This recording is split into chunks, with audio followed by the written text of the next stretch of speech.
और इस वक्त की बड़ी खबर आपको बता रहे हैं मध्य प्रदेश से, जहां पर आज 27 सीटों के उपचुनाव को लेकर जंग छिड़ चुकी है। जी हां, केंद्रीय मंत्री नरेंद्र सिंह तोमर भी मध्य प्रदेश के दौरे पर हैं। उनके साथ बीडी शर्मा आज दौरा करेंगे। सांसद ज्योतिरादित्य सिंधिया ग्वालियर दौरे पर आएंगे। केंद्रीय मंत्री नरेंद्र सिंह तोमर और बीडी शर्मा भी आज ग्वालियर दौरे पर रहेंगे। इसके साथ ही पूर्व सीएम कमलनाथ 12 सितंबर को पहुंचेंगे ग्वालियर। तो मध्य प्रदेश में 27 सीटों पर उपचुनाव की जंग है। ग्वालियर चंबल पर बीजेपी और कांग्रेस दोनों की ही खास नजर है, क्योंकि यहाँ की वो 16 सीटें हैं जो बेहद अहम इस उपचुनाव में मानी जा रही हैं, जिन्हें साधने के लिए और जिन्हें जीतने के लिए बीजेपी और कांग्रेस दोनों ही पूरा जोर लगा रही हैं, जिसके चलते सांसद ज्योतिरादित्य सिंधिया ग्वालियर दौरे पर हैं। इसके अलावा केंद्रीय मंत्री नरेंद्र सिंह तोमर और बीडी शर्मा जो है वो भी ग्वालियर दौरे पर हैं। हमारे साथ सीधे जुड़े हमारे स्टेट हेड राजेश सक्सेना जी। राजेश जी, 27 सीटों के लिए जो मध्य प्रदेश में उपचुनाव के लिए काफी अहम मानी जा रही है, इसकी जंग छिड़ चुकी है। बीजेपी कांग्रेस दोनों के लिए आपका सवाल है। अगर आज की बात कर ली जाए तो सांसद ज्योतिरादित्य सिंधिया, केंद्रीय मंत्री नरेंद्र सिंह तोमर और प्रदेश अध्यक्ष बीडी शर्मा, ये तीनों ही ग्वालियर दौरे पर हैं। बिल्कुल स्मिता, ग्वालियर चंबल एक ऐसा क्षेत्र और जिस तरह से मध्य प्रदेश में 27 सीटों पर उपचुनाव होना है विधानसभा का, ऐसे में ग्वालियर चंबल जो क्षेत्र है 16 सीटें यहां से आती हैं। और यही कारण है कि दोनों दलों के लिए, सत्ताधारी दल बीजेपी और विपक्ष में बैठी कांग्रेस के लिए ये क्षेत्र काफी अहम है और खास है। और यही कारण है कि यहाँ पर ताबड़तोड़ तरीके से जो बीजेपी है लगातार मंथन कर रही है, रणनीति बना रही है, दौरे कर रही है, सदस्यता अभियान के जरिए सदस्य नए बना रही है। और जिस तरह से ज्योतिरादित्य सिंधिया कल ग्वालियर पहुंचे थे, वो लगातार कार्यकर्ताओं से मेल मिलाप कर रहे हैं, मुलाकात कर रहे हैं। आज खबर है कि ज्योतिरादित्य सिंधिया बीजेपी दफ्तर पहुंचेंगे। पहला मौका होगा जब ज्योतिरादित्य सिंधिया बीजेपी ग्वालियर के बीजेपी दफ्तर पहुंच रहे हों। इसके अलावा आज और कल ग्वालियर चंबल के दौरे पर केंद्रीय मंत्री नरेंद्र सिंह तोमर और बीजेपी के प्रदेश अध्यक्ष बीडी शर्मा दौरे पर रहेंगे, आज पहुंचेंगे। और खास तौर पर अशोकनगर मुंगावली का जो क्षेत्र है जहां पर विधानसभा की सीटें हैं, उपचुनाव वहां पर होना है, वहां पर वो पहुंचेंगे और कार्यकर्ताओं से मेल मिलाप करेंगे, मुलाकात वहां पर करेंगे और 2 दिन तक यहाँ रहेंगे। और जो 16 सीटें हैं, हर सीट का आकलन करेंगे, रणनीति बनाएंगे, स्ट्रेटजी बनाएंगे। तो ग्वालियर जो चंबल क्षेत्र है दोनों दलों के लिए काफी खास है, अहम है। दूसरी तरफ अगर हम कांग्रेस की बात करें, कांग्रेस जरूर जब सदस्यता अभियान बीजेपी ने यहाँ पर चलाया था और दावा जिस तरह से किया था कि 75,000 नए सदस्य उसने बनाए हैं, खासतौर पर जो कांग्रेस में थे वो कांग्रेस से टूटकर बीजेपी में आ गए ज्योतिरादित्य सिंधिया के आने के बाद। और यही कारण है कि बड़ी संख्या में वहां पर सदस्यता अभियान चलाया गया था।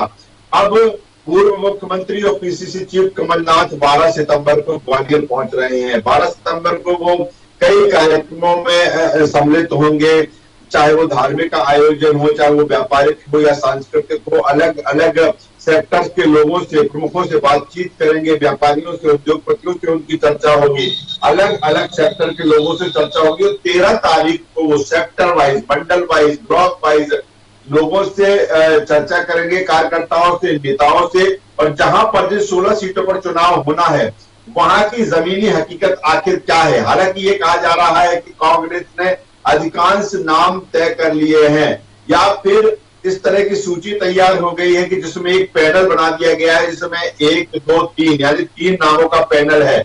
और उन 3 में से एक नाम रहेगा जिसको कांग्रेस मैदान में उतारेगी। तो ये तमाम तरह के समीकरण पहले सर्वे जिस तरह से हुआ है, चाहे जातिगत आधार की बात करें, चाहे क्षेत्रीय आधार की बात करें, या फिर उस व्यक्ति की जो टिकट की चाह रखता है उसकी उस क्षेत्र में किस तरह की पकड़ है, किस तरह का उसका एक ग्राउंड वहां पर है, ये तमाम सारी चीजें तलाश ली गई हैं, खंगाल ली गई हैं। लेकिन आखिरी दौर में, आखिरी समय में और खंगाला जाएगा और तलाशा जाएगा कि वाकई ये जिताऊ प्रत्याशी है, वाकई ये फाइट दे पाएगा बीजेपी को। तो ऐसे कैंडिडेट का चयन भी इस क्षेत्र में होना है। और जब पूर्व मुख्यमंत्री कमलनाथ 2 दिनों तक ग्वालियर चंबल दौरे पर रहेंगे, तो जाहिर सी बात है एक एक सीट पर मंथन करेंगे, रणनीति करेंगे और ग्वालियर में बैठकर नेताओं से, कार्यकर्ताओं से चर्चा करेंगे। इसके अलावा अगर हम बात करें कि दोनों के लिए इसलिए अहम ये क्षेत्र हो जाता है क्योंकि 27 में से 16 सीटें तो यहाँ पर ही हैं, और यही कारण है कि पहले जिस तरह से कांग्रेस ने वहां पर प्रभारी नियुक्त किए थे, फिर जब बीजेपी ने वहां पर सदस्यता अभियान चलाया 3 दिनों तक, उसके बाद तमाम सारे नेता ग्वालियर पहुंचे, चाहे डॉक्टर गोविंद सिंह की हम बात करें या फिर हम जयवर्धन सिंह की हम बात करें, सज्जन वर्मा की हम बात करें, प्रेस कॉन्फ्रेंस की, कार्यकर्ताओं से मेल मुलाकात की और कहीं ना कहीं बीजेपी पर हमला बोला कि बीजेपी जो आंकड़े बता रही है वो गलत है। जिन नेताओं कार्यकर्ताओं को कह रही है कि वो बीजेपी में शामिल हो गए वो आज भी कांग्रेस में है। तो आरोप प्रत्यारोप का दौर भी इस क्षेत्र में है, लेकिन इतना ये तय है कि दोनों दल बीजेपी और कांग्रेस पूरी दमखम इस क्षेत्र में लगा रहे हैं। बिल्कुल, एक सवाल ये भी यहाँ पर बार बार खड़ा होता है राजेश जी की जब ज्योतिरादित्य सिंधिया कांग्रेस में थे तब वो गढ़ था और अब वो बीजेपी में शामिल हो चुके हैं, तो कांग्रेस के लिए कितनी मुश्किलें होंगी, क्योंकि ये गढ़ कहा जाता था। ऐसे में कांग्रेस अब कैसे अपने किसी कैंडिडेट को यहाँ उतारेगी जो बीजेपी के लिए मुश्किलें खड़ी कर सकता है? काफी अहम रहेगा वो चुनाव।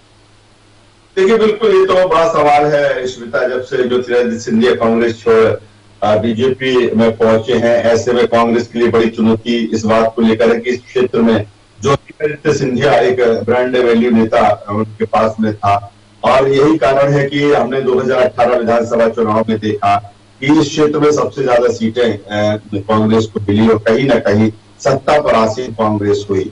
फिर जब ज्योतिरादित्य सिंधिया का मुंह भंग हुआ और तमाम तरह के आरोप प्रत्यारोप चले, ज्योतिरादित्य सिंधिया ने भी तमाम तरह के आरोप कांग्रेस पर लगाए, और उसके बाद फिर जो स्थितियां परिस्थितियां बनी वो सबके सामने है कि आज ज्योतिरादित्य सिंधिया बीजेपी के नेता है। और यही कारण है कि बीजेपी उनके जो उनकी ब्रांड वैल्यू है उसको इस क्षेत्र में बुलाना चाहती है। बीजेपी दफ्तर में जब ज्वाइनिंग के समय, जब बीजेपी ज्योतिरादित्य ने बीजेपी ज्वाइन की थी, उस समय कहा गया था कि जो पूरी कमान है, जो चेहरे रहेंगे, 2 चेहरे रहेंगे, एक तो ज्योतिरादित्य सिंधिया, दूसरा शिवराज सिंह चौहान। और यही कारण है कि दोनों चेहरों का उपयोग बीजेपी इस क्षेत्र में कर रही है। 3 दिन तक सदस्यता अभियान चला, लगातार मुख्यमंत्री शिवराज सिंह चौहान वहां पर मौजूद रहे, ज्योतिरादित्य सिंधिया वहां पर मौजूद रहे। तो कांग्रेस के लिए बड़ी चुनौती तो इस क्षेत्र में है ही कि ज्योतिरादित्य सिंधिया जैसा चेहरा कौन सा वो चेहरा है जिसको अब इस अंचल में खड़ा किया जाए, जिससे कांग्रेस कहीं ना कहीं मजबूत हो। और यही कारण मुझे लगता है कि जब कमलनाथ के हाथ में सारा कुछ दारोमदार इस बार है, कोई दूसरा हैंड नहीं है उनके पास में, और तमाम तरह के सवाल जब कांग्रेस से पूछे जाते हैं, कांग्रेस के प्रवक्ताओं से पूछे जाते हैं, नेताओं से पूछे जाते हैं कि आखिर वो कौन सा चेहरा होगा इस क्षेत्र में, क्योंकि अब ज्योतिरादित्य सिंधिया तो आपके पास है नहीं है।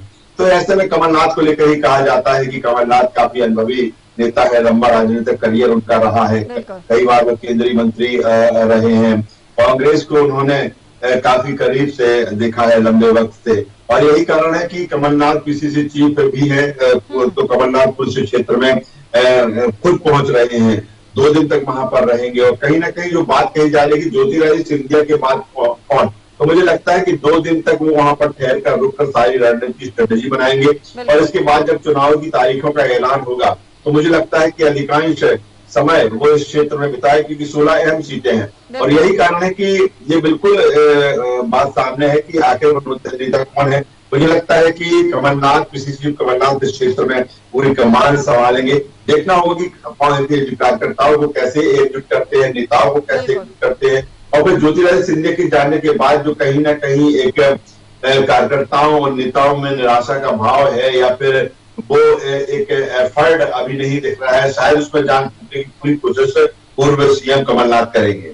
बहुत बहुत शुक्रिया राजेश जी, हमारे साथ इस तमाम जानकारी को साझा करने के लिए। तो इस वक्त की बड़ी खबर आपको बता रहे हैं मध्य प्रदेश से, जहां पर ग्वालियर चंबल दौरे पर आज अहम दौरे होने वाले हैं। सांसद ज्योतिरादित्य सिंधिया ग्वालियर दौरे पर रहेंगे। इसके अलावा केंद्रीय मंत्री नरेंद्र सिंह तोमर और प्रदेश अध्यक्ष बीडी शर्मा भी ग्वालियर दौरे पर रहेंगे।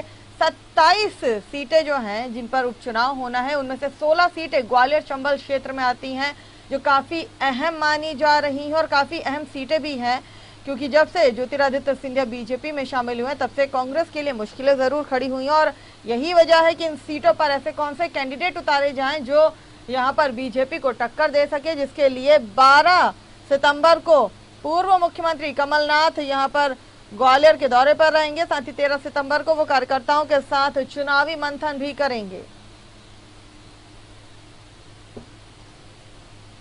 और मध्य प्रदेश में